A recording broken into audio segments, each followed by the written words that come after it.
nouvelle causerie que je donne depuis la Bibliotheca Astrologica, je voudrais parler de ce qu'on pourrait appeler les rapports entre linguistique et prévision astrologique.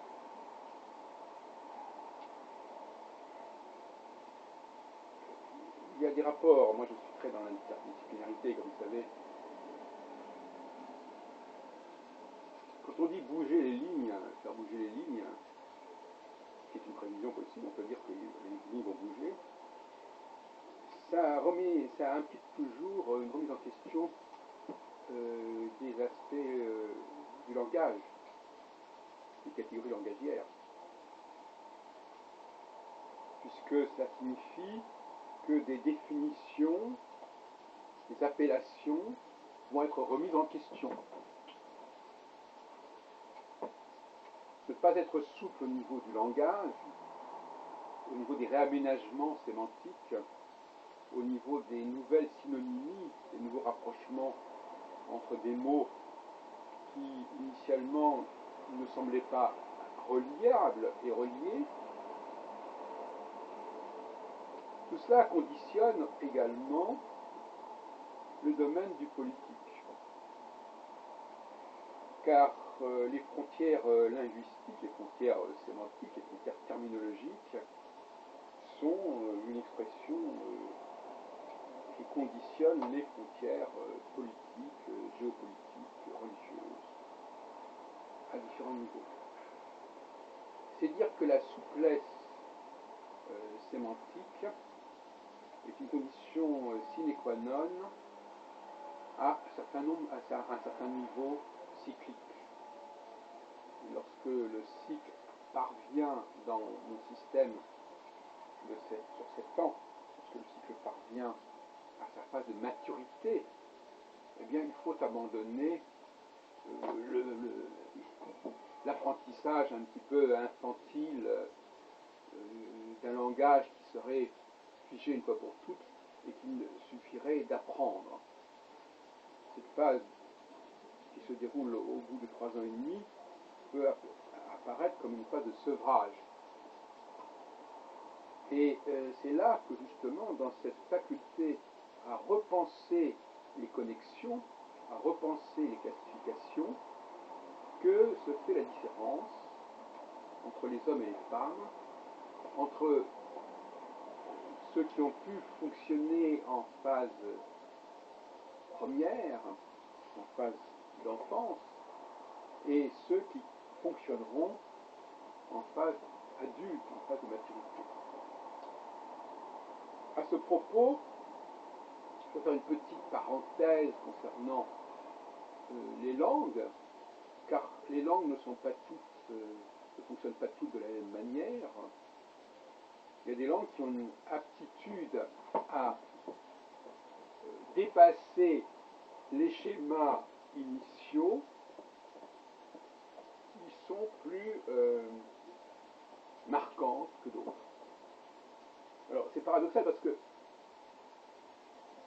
du seul point de vue linguistique, on peut préférer, et moi je l'ai exprimé à nombreuses reprises dans mes travaux linguistiques, on peut préférer des langues qui soient rigoureuses, qui ne rapprochent pas des choses qui n'ont rien à voir entre elles, qui ne rapprochent pas des mots qui n'ont, au nom de la synonymie, qui ne rapprochent pas des mots qui ne se ressemblent pas, en nous disant qu'ils se ressemblent.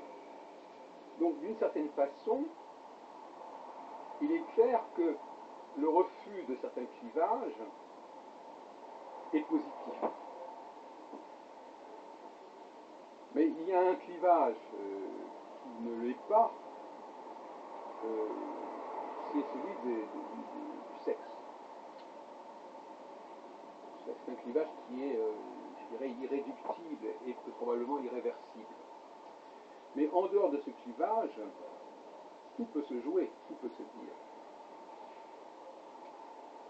L'anglais est une langue hybride où le locuteur n'a pas de préjugés formels.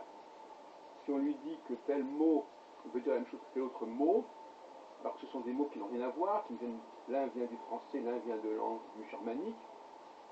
Bon, pourquoi pas. Donc ça crée de la souplesse. En même temps, en français, généralement, on n'a pas ce genre d'exercice parce que on a des cohérences au niveau des signifiants, au niveau des racines, qui est beaucoup mieux conservé qu'en anglais.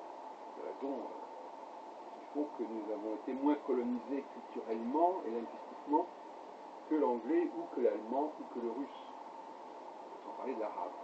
Et l'arabe dialectal.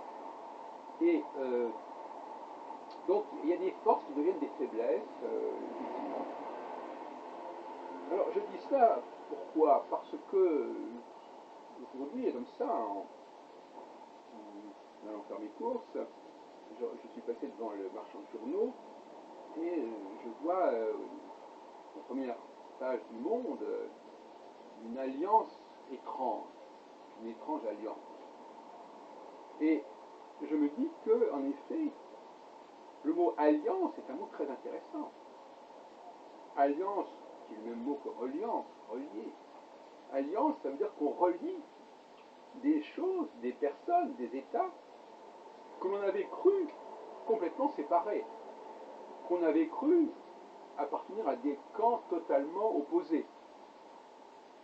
C'est comme si je disais que tel et tel mot n'ont rien à voir, parlent de choses totalement différentes, et puis quelqu'un arrivait, un philosophe, un sociologue, un anthropologue, en disant, mais en réalité pas du tout.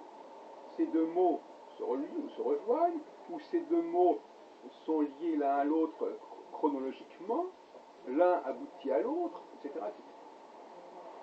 Et donc, il y a une gymnastique de remaniement des représentations, de remaniement des différences, qui est absolument requise à tout point de vue, linguistiquement, politiquement, socialement. Et la psychorigidité qui consisterait à dire ah non, non, tel mot veut dire ça et ça n'a rien à voir avec tel autre mot, est inacceptable. On le voit d'ailleurs dans les cafés philo, où des gens qui ne sont pas du tout au niveau du café philo continuent à dire voilà, ce mot-là ça veut dire ceci, et ça c'est complètement enfantin, c'est puéril. On n'est pas dans une classe, on n'est pas à la maternelle. La prévision qu'on peut faire en astrologie, elle est de cet ordre-là. Et effectivement, elle comporte une période de croissance et une période de régression. Quand il y a un retour à l'enfance, à la fin de la phase 2, on retrouve une phase 1, ben là, on va avoir besoin à nouveau de rigidifier les choses, de rigidifier les représentations, de les simplifier et de dire voilà, il y a le bien, il y a le mal. On ne peut plus ignorer ce clivage, alors que la phase 2 relativisera les différences entre le bien et le mal, les mots qui sont bons, les mots qui sont mauvais, etc. Donc il y a une charge sémantique très lourde dans la phase infantile et chez les femmes. Ce mot-là, il veut dire que les choses ne sont pas bonnes, ce mot-là, il veut dire que les choses sont bonnes. Voilà. Et en fait, dans un café philo, qu'actuellement je fréquente pas mal ce type de rencontre, eh bien, normalement, on doit échapper à cela. On doit dire, c'est ce qu'on a dit jusqu'à présent, ou c'est ce que certaines personnes disent, mais nous, on dit les choses autrement. Nous, collectivement, nous, comme société, comme petite société, voilà comment nous allons nous mettre d'accord en définissant ce que nous entendons par tel et tel mot. Et non pas parce que ce mot est censé vouloir dire une fois pour toutes. Hein, on n'a pas à se laisser imposer une sorte d'abécédaire ou de catéchisme langagier qui soi-disant serait nécessaire pour la communication, alors que précisément la communication a pour raison d'être de repenser ce consensus engagé. Donc il y a une espèce de renversement qui est assez amusant. En phase 1, on apprend le langage aux enfants pour qu'ils soient dans une sorte de communication avec le monde extérieur. Et en phase 2, on leur dit au contraire, que s'ils veulent communiquer avec d'autres personnes, il faut justement qu'ils renoncent et qu'ils dépassent les définitions qu'on leur a mis dans la tête. Et surtout les définitions qui sont marquées par une certaine forme de manichéisme. Les bons mots, les mauvais mots. Hein, les mots qui veulent dire non, et les mots qui veulent dire oui, les mots positifs, les mots négatifs.